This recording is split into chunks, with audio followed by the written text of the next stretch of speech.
Fl-isem tal-Missier u tal-Iben u tal-Ispiritu Santu, il-grazzja ta' Sidna Ġesu Kristu, l-imħabba ta' Alla u l-għaqda fl-Ispiritu Santu tkun magħkom il-koll.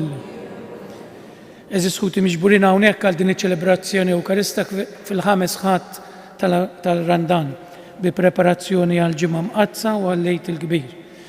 Il-liturġija tal-kelma tal-lum tistidinna nirriflettu fuq il-ħajja ta' dejjem li Kristu huwa il-ħajja tagħna, il-ħajja mhux biss fiżika imma b'mod partikolari il-ħajja eterna. Għax aħna nistgħu nqumu għall-eternità għaliex hu miet u xonx għalina. Bi preparazzjoni għal din il-qudiesa ejjew nirrikonoxxu ħtijietna u fakkarkom li l-qudiesa llum ser nofruha b'suffraġġju għar-Roħ Karl, Charles Patch, John u Marianne Gallia. Għalhekk ejjew fi skitta qalbna nagħmlu eżami tal-kuxjenza.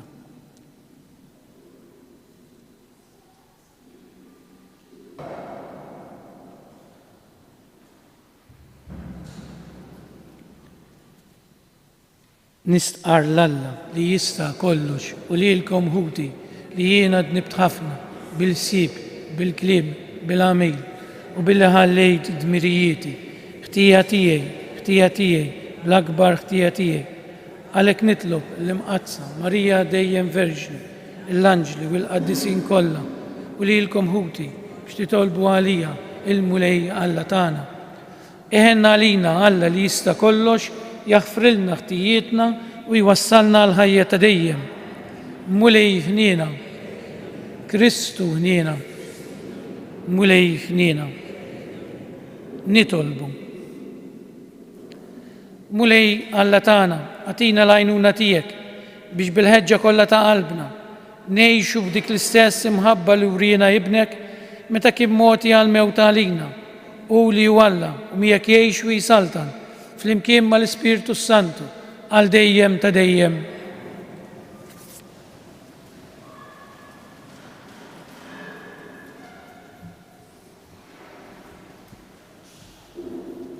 L-ewwel qari. Inqiegħed ruħi fikom u terġgħu tieħdu l-ħajja. Qari mill-ktieb tal-profeta Eżekjer. Hekk qal Sidi l-Mulej, ara jien niftaħ l-oqbra tagħkom, poplu tiegħi, u nġibkom lura f'art Iżrael. Imbagħad tkunu tafu li jiena l-Mulej meta niftaħ l-oqbra tagħkom u ntellakom mill-oqbra tagħkom, poplu tiegħi. U jien inqiegħed ruħi fikom u terġgħu tieħdu l-ħajja. Inqedkom f'artkom u tkunu tafu li jiena l-Mulej. Hekk għedt u hekk nagħmel oraklu tal-Mulej. Il-kelma tal-Mulej, roddu ħar lill-Alla. Salm risponsorjali ngħidu flimkien ant il-Mulej hemm it-tieba, ngħidu flimkien ant il-Mulej hemm it-tieba. Min iħlar tinsejjaħlek Mulej. Isma' Sidi l-leħen tiegħi, ħajkunu widnejk miftuħa, jienu nitlob bil-ħnina, ngħidu flimkien ant il-Mulej hemm it-tieba. Jekk tal-ħtijiet inti tagħti każ Mulej, Sidi min jista' jżomm sieħ. Imma għandek hemm il-maħfra biex hekk inqimuk fil-biża' tiegħek, ngħidu flimkien ant il-Mulej hemm it-tieba. Jien il-Mulej nistenna, ruħi f'kelmtu tittama, tistenna ruħi lil Sidi. Aktar milli l-assisa s-seb, ngħidu flimkien ant il-Mulej hemm it-tieba. Jistenna Iżrael il-Mulej, għax ant il-Mulej hemm it-tieba u l-fidwa għandu bil-kotra u li jifdi l-Iżrael minn ħtijietu kollha, ngħidu flimkien ant il-Mulej hemm it-tieba.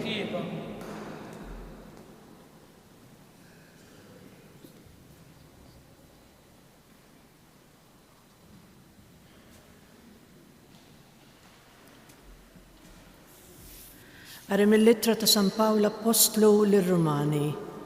Ħuti, dawk li jgħixu skont il-ġisem ma jistgħux jogħġbu lill-Alla. Issa intom ma intomx taħt il-ħakma tal-ġisem imma tal-Ispirtu, la darba hemm l-Ispirtu ta' Alla jammar fikom. Jekk xi ħadd m'għandux fih l-Ispirtu dan mhuwiex tiegħu. Jekk Kristu jammar fikum għalkemm il-ġisem hu mejjed minħabba fid-dnub, imma l-Ispirtu hu ħajjitkom minħabba il-ġustizzja. Jekk l-ispirtu ta' dak li qajjem lil Ġesu mill-imwiet jammar fikom, Alla stess li qajjem lil Kristu mill-imwiet iqajjem għall-ħajja wkoll il-ġisem mejjed tagħkom bis-saħħa tal-ispirtu li jammar fikom. Il-kelma tal-mulej. Roddu ħajr lill-Alla.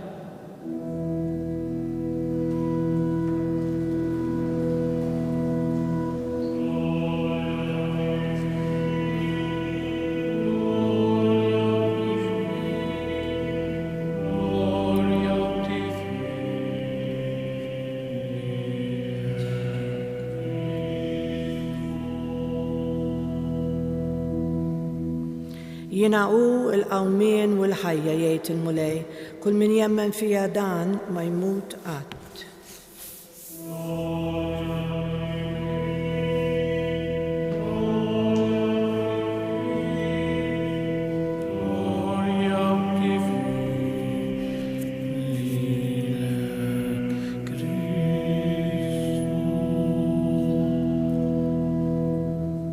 Il-mulej ma'kum. Qari mill-Evanġelju skont San Ġwan. F'dak iż-żmien kien hemm wieħed marit Lażru minn Betanja, ir-raħal ta' Marija u uħtu Marta. Marija kienet dik li dilket lill-mulej biż-żejt fuq u xxutlatlu riġlejh b'xuxita u Lażru il-marit kien huwa. Iż-żewġ nisa bagħtu jgħidu lil Ġesu: Mulej jara ħabibek marit. Meta sema l-aħbar Ġesu qal: din mhijiex marda tal-mewt, iżda hija l-glorja ta' Alla, biex bija tingħata glorja lill-liben ta' Alla. Ġesu kien iħobbhom lil Marta u lil uħta u lil Lażru. Meta sema li dan marad baqa' jumejn oħra fejn kien, imbagħad qal lid-dixxiepli: ejjew nerġgħu mmorru l-Ludija. Għalulu d-dixxiepli: Rabbi, il-lud għadhom kemm kienu qegħdin ifittxu li jħaġġruk u int riġa sejjer hemm. Weġġibhom Ġesu: mhux 12 sija fiha l-ġurnata sakemm wieħed jimxi binar ma jitfixkilx għax qiegħed jara d-dawl tad-din id-dinja. Ma jekk jimxi bil-lejl jitfixkel għax ma jkollux id-dawl. Qalilhom hekk u mbagħad is-sokta jgħidilhom: ħabibna Lażru rieqed iżda ħammur u nqajmu. Qalulu d-dixxiepli: mulej, jekk kienu rieqed jiġifieri se jfieq. Iżda Ġesu kien tkellem mill-mewt tiegħu u ma ħaduha li kien qalilhom fuq irqat ta' meta wieħed ikun bin-nas. Imbagħad qalilhom ċaru tont: Lażru miet. U jien nifraħ minħabba fikom li ma kontx hemm ħalli temnu. Iżda jew mmorru saħdejh. Tumas li mlaqqa mit-tewmi qal l-isħabu dixxiepli: immorru aħna wkoll ħammutu miegħu. Meta wasal Ġesu sab li Lażru kien ġajlu 4 ijiem fil-qabar. Betanja kienet qrib Ġerusalemm xi 15 stadju li hemm minnha. Ħafna lud kienu ġew għand Marta u Marija biex ifarġuhom minħabba huwa. Kif mela semet li kien ġej Ġesu, Marta ħarġet tilqgħu iżda Marija baqgħet id-dar.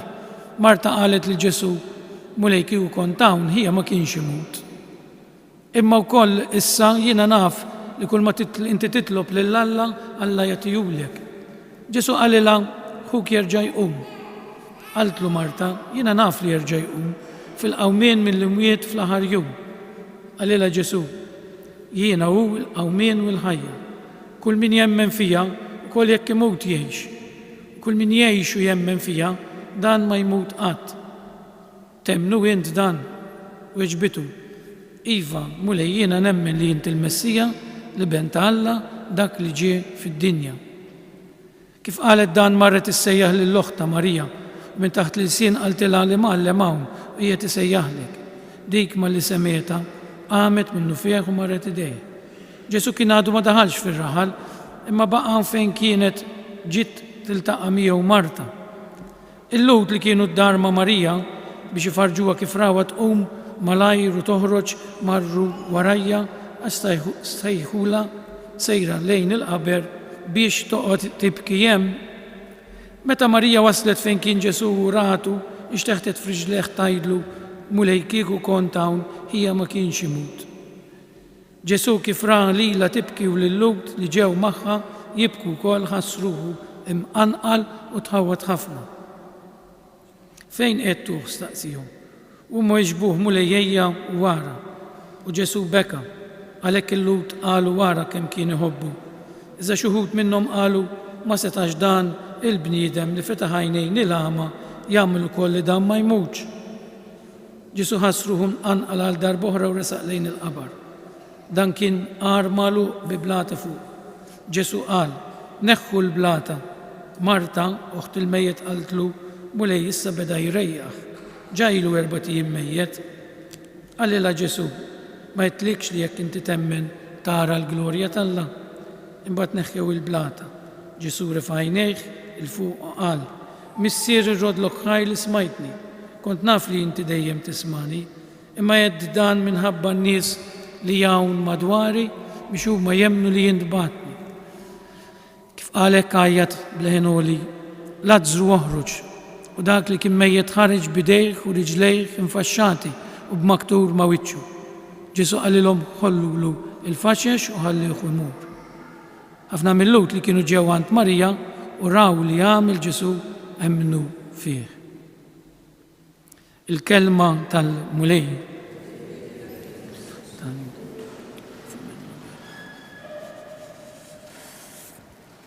Liturġija tal-kelma tal-lum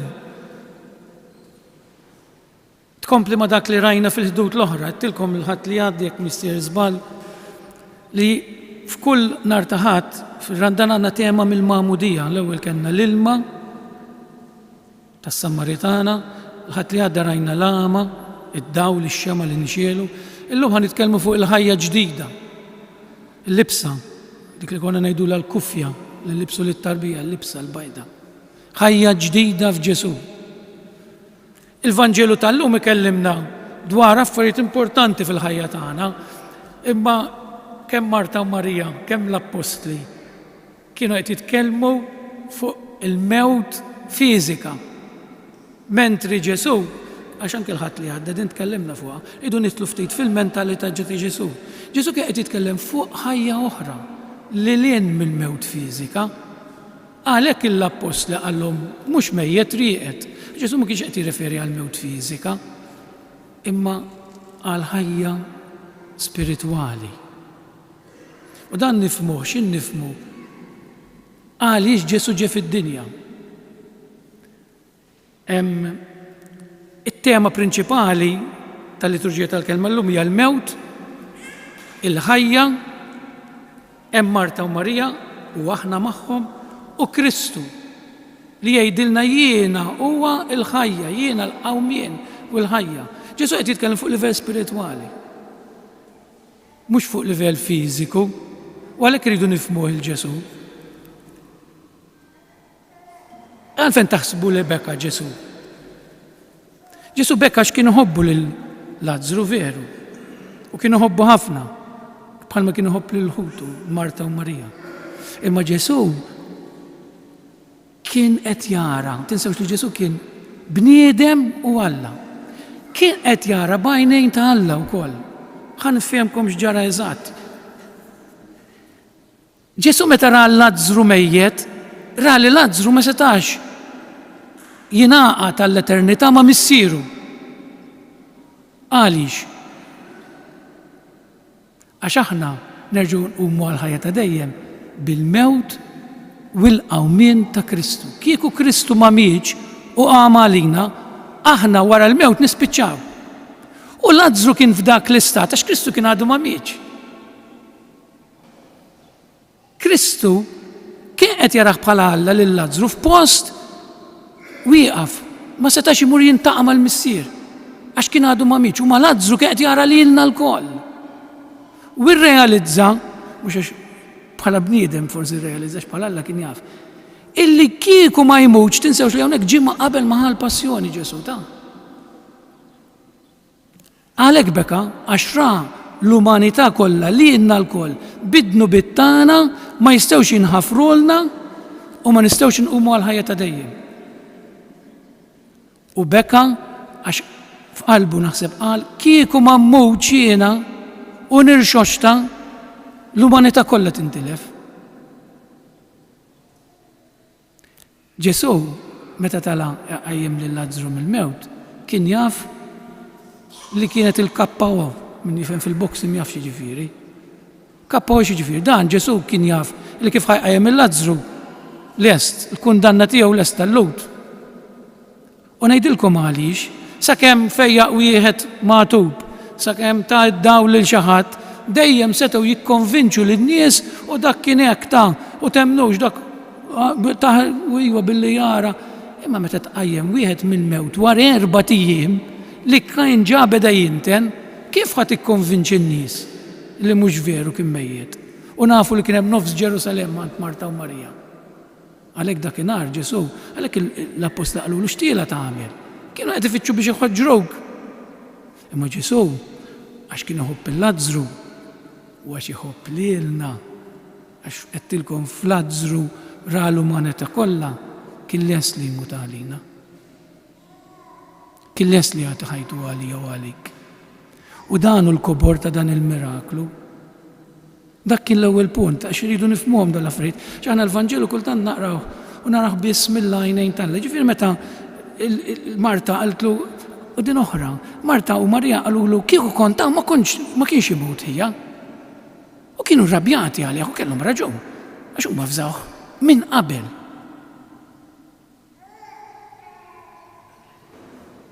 Hekk jiġrilna aħna ta' jekk nitbedu minn Ġesu. Tirrenja l-mewt ġal qalb tagħna dan it-tieni punt. Ħantikom eżempju issa ġej is-sajf. Skużawna anke nsemmi dil-kelma, imma kif ikollok iż-żibel id-dar. Kif jibda jinten u ma tarmieħx, nittinlek dar. Kultant l-istess ħaġa nagħmlu f'qalbna ta'. Speċjalment ma nirsqux lejn is-sagrament tal-qrar. Speċjalment meta nżommu xi minn bieda ġal qalb tagħna. U ma ħallux il-Ġesu jidħol fil-qabar ta' qalbna fejn għandna dawk l-affarijiet moħbijin li nafuhom jiena u biss. Kultant mibeda lejn il-ġirien, kultant mibeda lejn kultant ma ħabbejx biżejjed il-marti jew lil żewġi. Dawn l-affarijiet meta ħalluhom f'qalbna inittnulna ħajjitna ta' bżejt nħarsu madwarna. Mhux Malta biss id-dinja kollha, imma anke pajjiżna. Nwarbu lill-Alla mulejk ma tkunx kieku kont hawn int ma kienx imut hija Lażru. Kieku mulej bqajt magħna bħala poplu, bħala dinja, ma konniex nintnu kultant għandna kollox u nħossuna tqal. Għax qed inżommu f'qalbna il-ħmieġ. Għax neħħejna u tbedna minn Alla. U iktar ma nitbedu minn Alla, iktar nippruvaw niffangaw fl-affarijiet li naħsbu li ħajtuna l-ferħ. U iktar nitbedu minn Alla, iktar ma narawx il-Alla.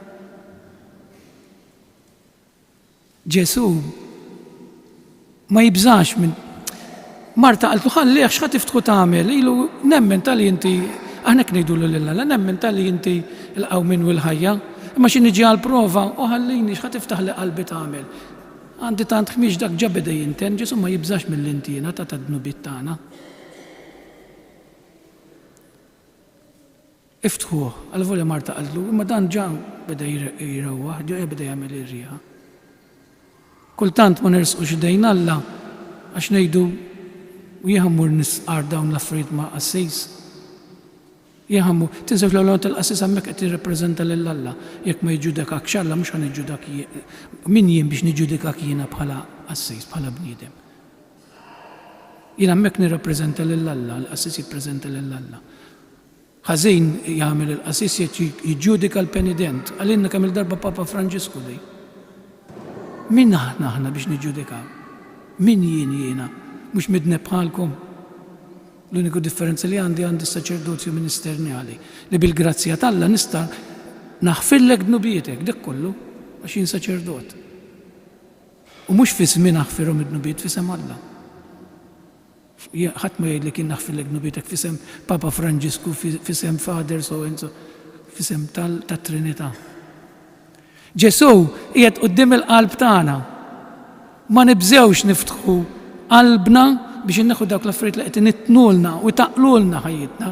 Xi mibeda lejn ta' madwarna, xi rabja għal xi ħadd. U dawn tħossuhom ta' jien niltaqa' ma' nies ma jafux x'inhu l-ferħ. Għax qalbhom mimlija rabja għal dak u għal ieħor u għal wirt ta' dak u għal wirt ta' kif jgħixu? Ma nafx. Isna għandna dawk il-ktajjen kbar tal-ħadit inġorruhom magħna nkaxkru. U nġorru u ħajjitna nagħmluha. Ġesu lest qiegħed hemm quddiem il-qabar ta' qalbna kultant jgħidilna iftħu għad il-qalb tagħkom. Ħanfejjaqkom. L-aħħar ħaġa u ħanispiċċaw dejni li qed jgħidilna Ġesu bil-miraklu tal-Lażru jiena l-qawmin u l-ħajja. Ejjew għandi. Iftħu l-qabar għal volja hemm ċertu affarijiet fil-qalb tagħkom ilhom hemm. Iftħu l-qalb tagħkom u jiena nfejjaqkom inserraħkom. Jiena ġejt, Ġesu ma qadx jibżajt laħden Lażru kien jaf ħajkun il-kaġun ta' mewtu. Imma Ġesu tant iħobbna li lest li għati ħajtu. Beka, għax ra dawk il-ħafna penitenti, ħafna bħalna li ma jersqux għal qrar. Meta hu ġa miet u patta għalihom. Id-dnubiet li għamilna li għad ridu nagħmlu kollha ġa maħfurin. Kull ma rridu ġa patta għalihom Ġesu, kull ma rridu nagħmlu nitolbu maħfra. Bħalma wieħed qed jeraq titfalu s-salva omer u jirrifjuta. Kultant hekk nagħmlu ta' Ġesu ma jibżax mill-intina ta' qalbna mid-dnubiet tagħna, dikita l-intina, ġifieri. U kulħadd ikollu ta' mill-kbir sa anki jiena jkolli xi rokna f'qalbi forsi kultant imma ma nneħħiex ittaqqalni. Għalhekk hemm bżonn nagħmlu kuraġġ ta' jekk nieħdu din it-tagħlima li jgħidilna Ġesu llum jekk nersqu dan Ġesu li tant iħobbna ma narawx biss bil-għajnejn ta' Marta u Marija tal-Apostli ma nitelgħu fuq il-livell ieħor. Il-livell tal-ħajja spiritwali. Ġesu ġie biex isalva il-ħajja spiritwali tagħna. U nersqu jekk hemm bżonn lejn is-sagrament tar-rikonċiljazzjoni. Ikun infaħħar Ġesu Kristu.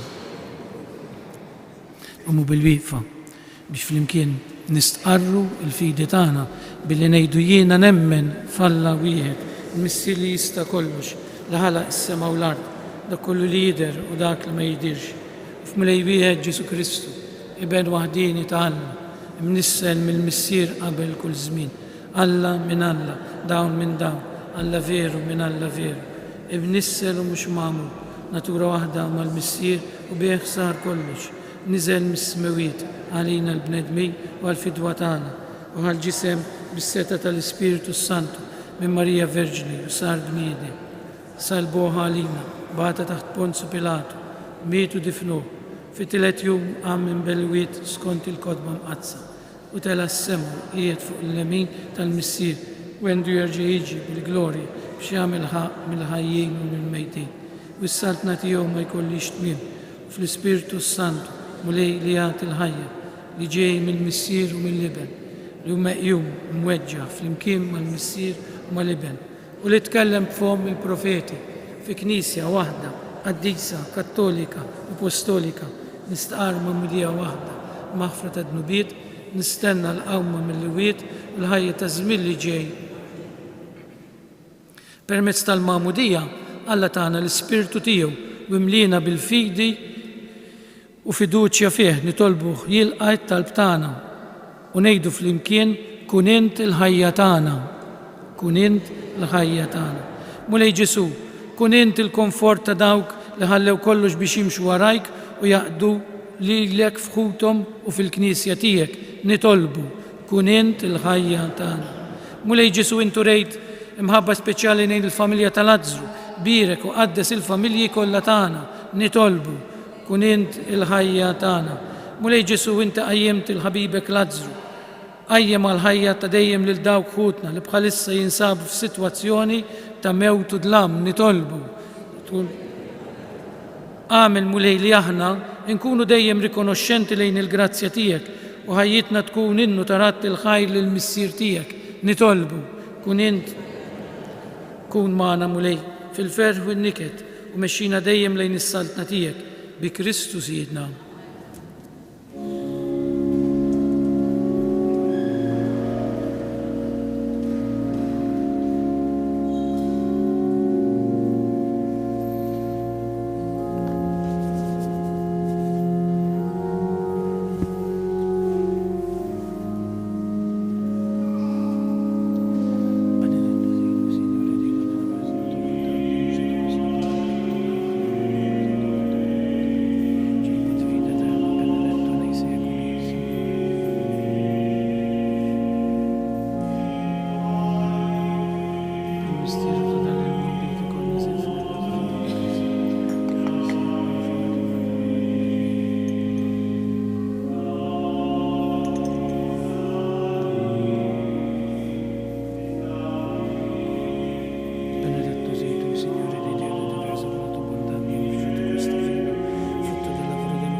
Itolbu ħuti biex is-sakrifiċċju tiegħi u tagħkom ikun joġob lill-Alla l-Missier li jista' kollox.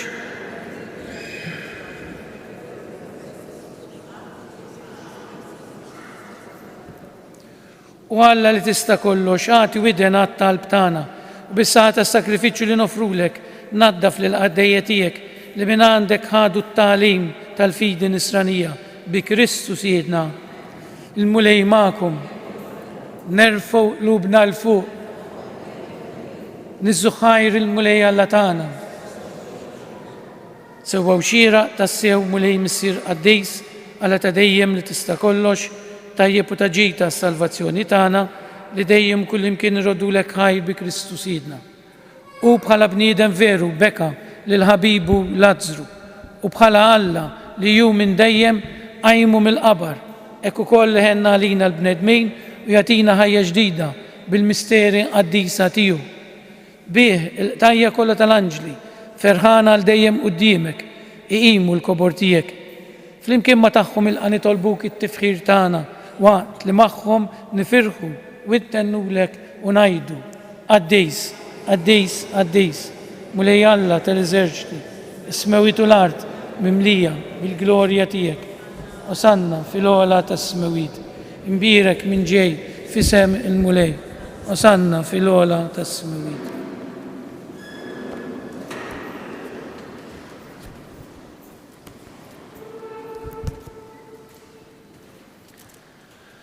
Qaddejs tassew int mulej inti lajn ta' kull qdusija qaddes għalhekk nitolbuk dawn l-offerti bil-barka tal-Ispirtu tiegħek biex isiru għalina il-ġisem u d-dem ta' Sidna Ġesu Kristu li meta kien ser jirnata biex miraj ibati ħajl ħobs radlek il-ħajr birek qasam tali d-disċipli tiegħu u qal ħudu u kulu il-koll minn dan għax dan huwa ġismi li jingħata għalikom.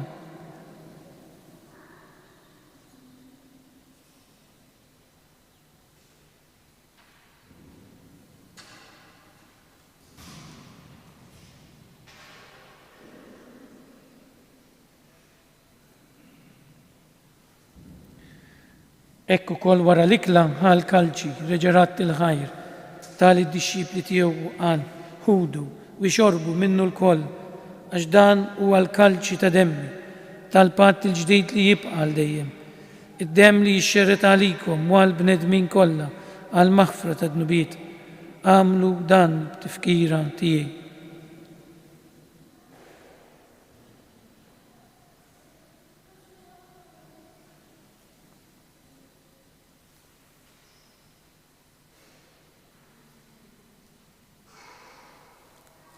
Dan hu l-misteru tal-fidi.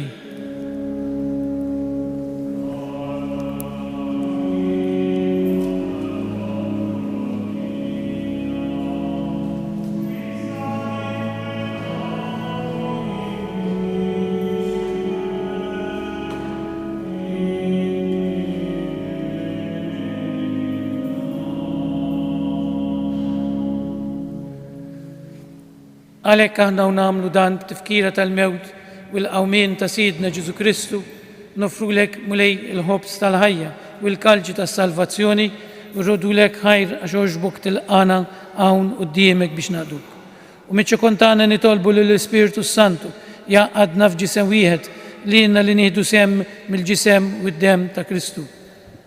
Ftakar nitolbuk mulej fil-Knisja tiegħek imxerda mad-dinja kollha u taqa' fl-imħabba fl-imkien mal-Papa Franġisku, mal-Isqof tagħna Anton, mal-isfijiet u l-ministri kollha tiegħek. Ftakar nitolbuk ukoll f'ħutna li raqdu bit-tama tal-qawmien, ftakar fil-mejtin kollha tagħna. Mod partikolari li nitolbu għar-Ruħ Karl, Charles Paċ, Ġonu u Marjen Galja. Nitolbuk mulej jiddaħħalhom quddiemek fid-dawl tas-seb tiegħek. Ħenna lina l-koll nitolbuk, għatililna wkoll il-wirt tal-ħajja ta' dejjem, fl-imkien mal-Verġni Mqazzam, Malla Marija, mar-raġel ta' Ħasan Ġusepp, mal-Apostli, l-qadisin kollha li jgħixu fil-biberija tiegħek sa mill-bidu tad-dinja. Għamel li magħhom infaħruk u nsebħuk Ġesu Kristu ibnek.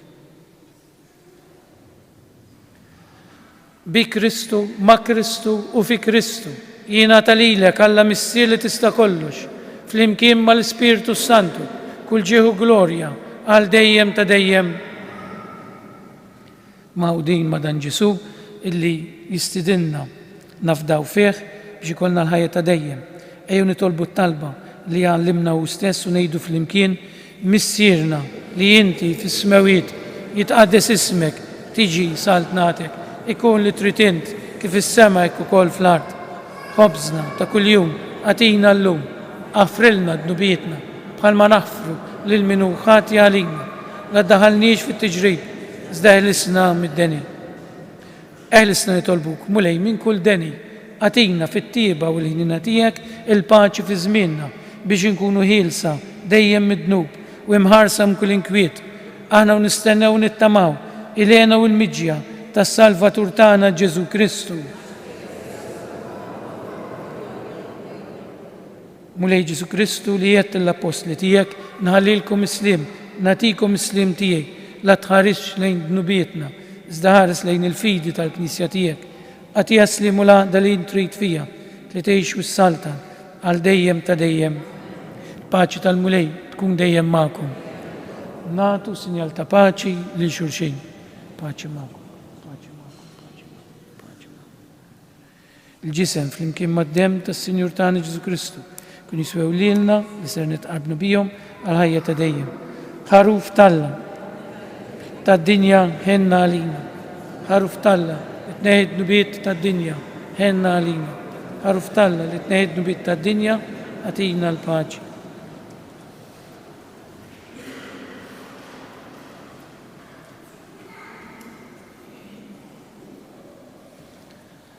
Dan huwa l-ħaruf talla, dan huwa dak li jneħħid nubiet tad-dinja. Ħenjin dawk li huma mistiedna għal din l-ikla tal-ħaruf.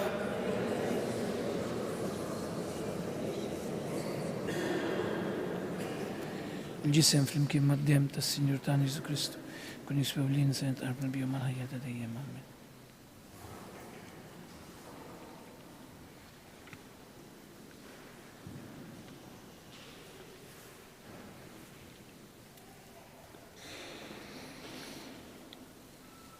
Id-dem ta' Kristu jħallsna l-ħajja ta' dejjem.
U Ġesu li tinsab fil-qalb tagħna ngħidulek grazzi.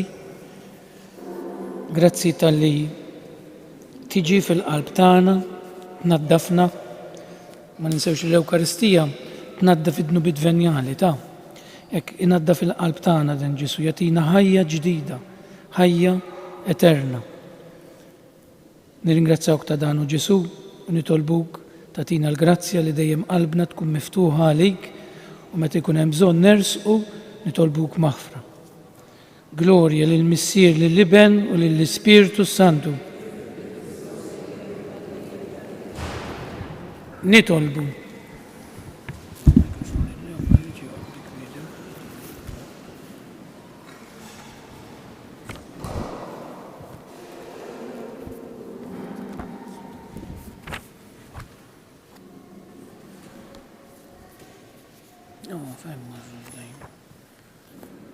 Nirringrazzjawk mulej ta' kull ma tajtna, nirringrazzjawk tal-Ewkaristija li tajtna. U nitolbuk tenna biex ngħixu il-ħajja kif tixtieq bi Kristu Siedna.